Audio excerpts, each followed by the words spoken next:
He was denied treatment and humiliated in front of hundreds of people, all because of the red MAGA hat he proudly wore.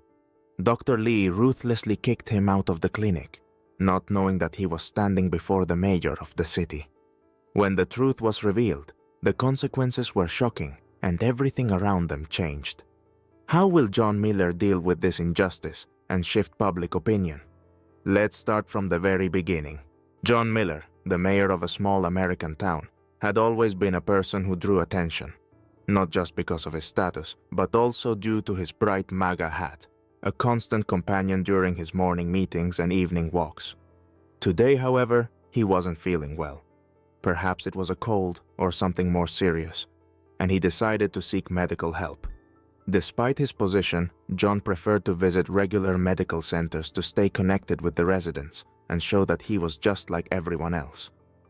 As he entered the clinic's waiting room, John immediately felt the tension in the air. Young nurse Sarah, noticing his hat, barely managed to hide a subtle, disapproving smile. John, maintaining his composure, greeted her with a friendly nod. "Good afternoon," he said, approaching the reception desk. "I have an appointment with Dr. Lee." Dr. Lee, known for his strict approach and support of progressive initiatives, was already waiting for him in the office. John had always respected the doctor for his professionalism, but today the atmosphere seemed particularly tense. Perhaps the newly implemented clinic policy was adding fuel to the fire of disagreement. As John entered the office, Dr. Lee immediately noticed his MAGA hat. He paused for a moment, seemingly trying to recall if he had seen such a hat before delivering his official refusal. "Sorry," Dr. Lee began, attempting to mask his displeasure. "But we adhere to certain standards, and your accessory does not align with our political orientation." John furrowed his brow but remained calm. His experience in dealing with people had taught him that aggression rarely led to anything productive. "Doctor, I understand that we may have differing views," John replied with a slight smile. "But I really need help. Please, help me." Dr. Lee, clearly irritated, continued. "Your political symbols create tension within our staff.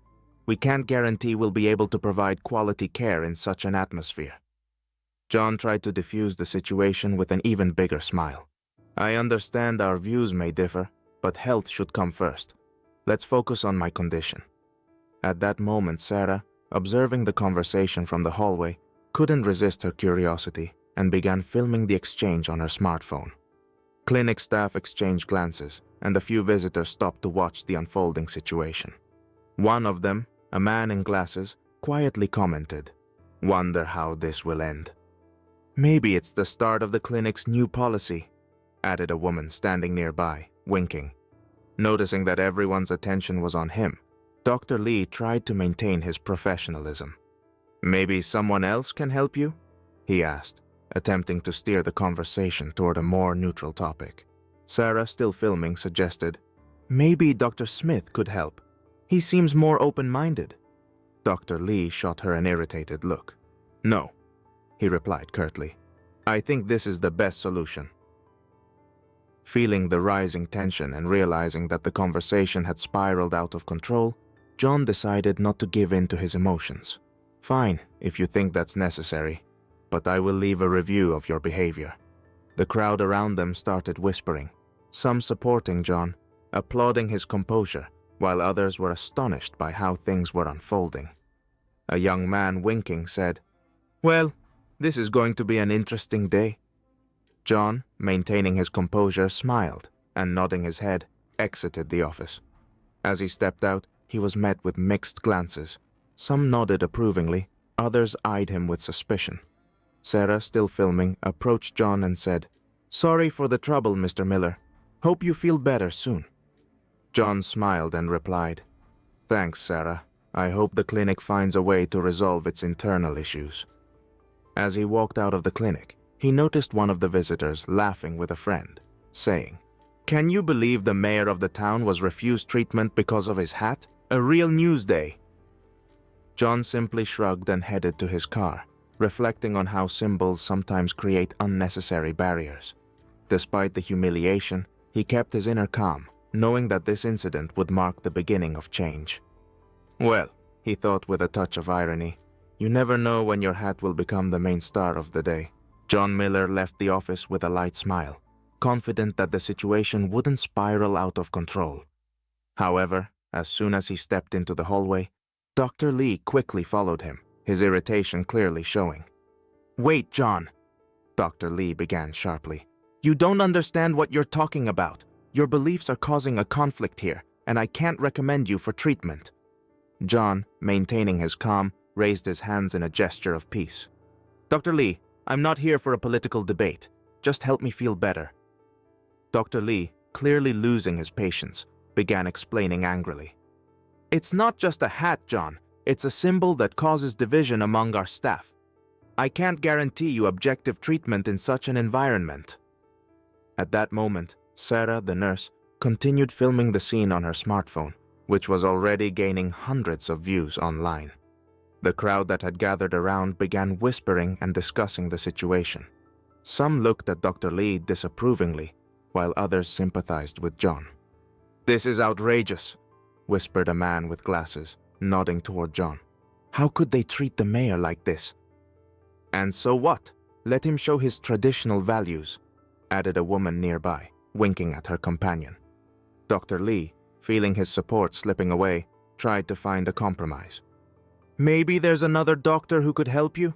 he suggested, looking around for support among his colleagues. "I've already told you," John replied firmly.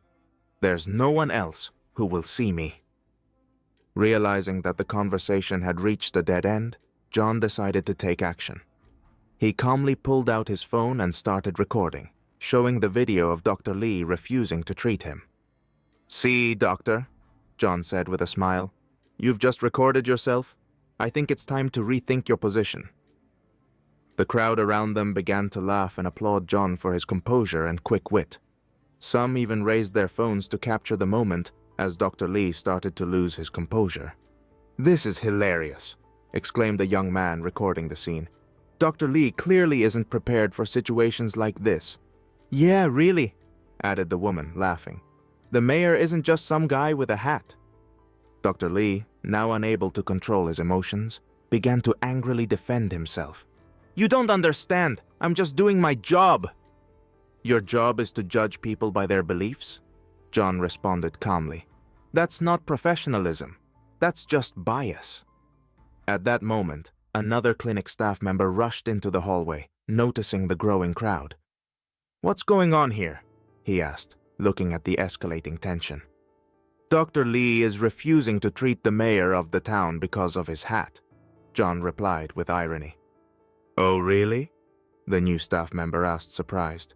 "This must be some misunderstanding." The crowd burst into laughter as they watched Dr. Lee struggle to justify himself in front of everyone. "Well," John said, winking at the onlookers, "looks like we're in for an interesting day." Dr. Lee, realizing that his behavior had become the subject of mockery, started to apologize, but his words sounded unconvincing.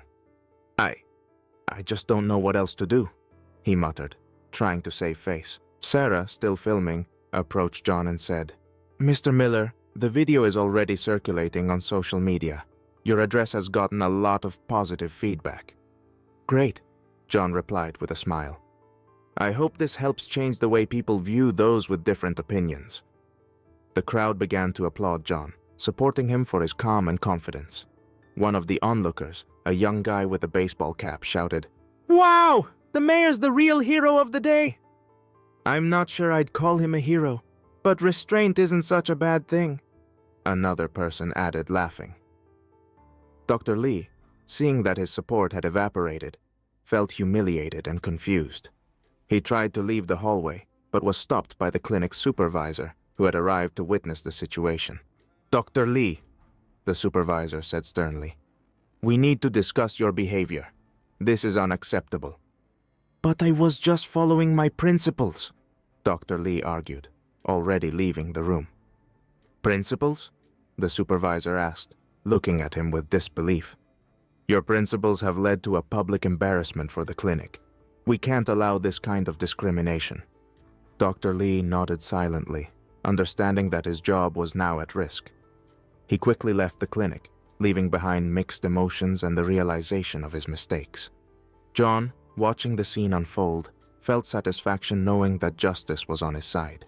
He knew that this incident would mark the beginning of change, both within the clinic and possibly in the entire town. John Miller left the clinic with a slight smile, confident that the situation wouldn't get out of hand. However, as soon as he stepped into the corridor, his phone rang. It was his assistant, Sarah. "John," she began, her voice tinged with concern. "We have a crisis. The video of you being refused treatment has gone viral. Have you seen it? It's already got millions of views and is being discussed all over the internet. You need to come back to the clinic immediately."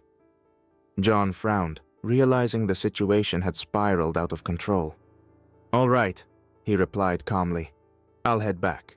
We need to resolve this face to face." He quickly made his way back to the clinic, feeling a mix of discomfort and determination. When he walked in, all eyes were on him. Dr. Lee was standing at the registration desk, visibly nervous, while Sarah was trying to explain something to the gathered crowd. "John," Dr. Lee began, I didn't know who you really were." John smiled, gently taking off his MAGA hat to reveal the elegant business suit beneath it. "Yes, I'm the mayor of this city," he said with a touch of irony, "and it's really important to me that all citizens receive equal treatment, regardless of their political beliefs." At that moment, the clinic doors suddenly swung open and several city officials and journalists rushed in, drawn by the viral video. The crowd in the corridor fell silent, waiting for a reaction. Dr. Lee, seeing the mayor without his hat, immediately realized his mistake. His face turned pale, and his eyes widened with the realization of his wrongdoing. "John," he began, his voice trembling, "I deeply regret my behavior. That was wrong, and I'm ready to make things right." The crowd began to applaud John, supporting him for his composure and fairness. A young man in a baseball cap approached him and said, "Mr. Mayor, thank you for setting an example. You've shown us how to handle situations like this." John smiled, feeling a sense of satisfaction from the unfolding events. "You see," he said, addressing Dr. Lee, "sometimes we all need a reminder that we're human beings, not political factions." Dr. Lee, no longer able to control his emotions, started apologizing to everyone present. I just didn't know what else to do," he muttered, lowering his head. At that moment, the clinic's director, a serious middle-aged man, approached Dr. Lee and said sternly, "Dr. Lee," he began, "your behavior is unacceptable. We will conduct an internal investigation, and you'll have to answer for your actions." Dr. Lee nodded silently, realizing that his career was now at risk. He quickly left the room, leaving behind mixed emotions and the recognition of his mistakes. Sarah approached John and said, "Mr. Miller, your actions have received a lot of positive feedback. People are saying you've inspired change." "Great," John replied, smiling. "I hope this helps improve service standards and attitudes toward people with different views." The crowd began discussing what had happened, expressing their support for John and condemning Dr. Lee's behavior. A middle-aged woman in the crowd added sarcastically, "Well, it looks like today we've learned that the mayor of the city is not just a man with a hat, but a real leader." As John left the clinic, he felt a sense of satisfaction that justice had prevailed. He smiled at his MAGA hat, now undoubtedly seen as a symbol of his strength and determination.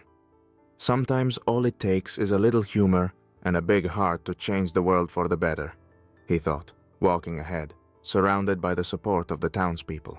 The crowd applauded John Miller as he calmly stood before them, showing his true face without the MAGA hat.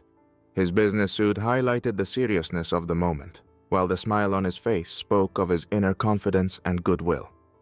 Journalists grabbed their microphones, preparing to ask questions, but John raised his hand, signaling for silence. "Ladies and gentlemen," he began with a touch of irony, "today we've seen how prejudice can destroy not only relationships, but also professional standards. I hope this incident will serve as a lesson for all of us." At that moment, the head of the clinic, Mr. Harris, a middle-aged man with a stern expression, walked into the room. He approached Dr. Lee, who was still standing in the corner, trying to justify himself. Dr. Lee, Mr. Harris said sternly, your behavior is unacceptable and goes against our values. We will conduct an internal investigation, and you will be held accountable for your actions. Dr. Lee, now fully aware of his mistake, lowered his head and quietly replied, I understand, Mr. Harris. I'm sorry for everything. Mr. Harris nodded and turned to address the crowd. We deeply regret the incident, he said. At our clinic, we must always uphold the principles of equality and respect for every patient, regardless of their beliefs. The crowd began to whisper, expressing their support for John and condemning Dr. Lee's behavior. Some residents even approached him to thank him for setting an example of dignity. Thank you, Mr. Miller, an elderly woman said, extending her hand. You've shown that leadership isn't just about power, it's about responsibility. I'm happy to help, John replied with a sincere smile, shaking her hand. I hope this event leads to positive changes in our community. At that moment, Sarah, the nurse, approached John with her phone in hand. Mr. Miller, she said, your video has gone viral. People are saying you're inspiring change and calling for more tolerance. Great, John replied. I hope this helps us become a more united and understanding community. At that moment, one of the onlookers, a young guy in a baseball cap, stepped closer and winked at John. Well, he said sarcastically, I guess your hat played its part today. John laughed, understanding the irony of the situation. Yeah, sometimes symbols can be bridges, not walls, he replied with a slight smile. Looking around, John noticed how the clinic staff exchanged glances, realizing the significance of what had just happened. Mr. Harris approached him and extended his hand. Mr. Miller, he began, we will take all necessary measures to ensure this never happens again. Thank you for bringing this issue to our attention. Thank you, Mr. Harris, John replied. I hope this will help improve our clinic and strengthen the trust of the residents. With those words, John left the clinic, feeling a deep sense of satisfaction that justice had prevailed. On the street, he was greeted by smiles and supportive looks from the townspeople. One young man approached him and said, Mr. Miller, you're the hero of the day. I'm not sure it's heroism, John replied with a smile, but I'm glad I could make a difference. As he returned home, he reflected on the events, realizing that sometimes, to change the world, all it takes is a little humor, a big heart, and perseverance in the fight for justice. Sometimes all it takes, he thought, is a little humor and a big heart to change the world for the better.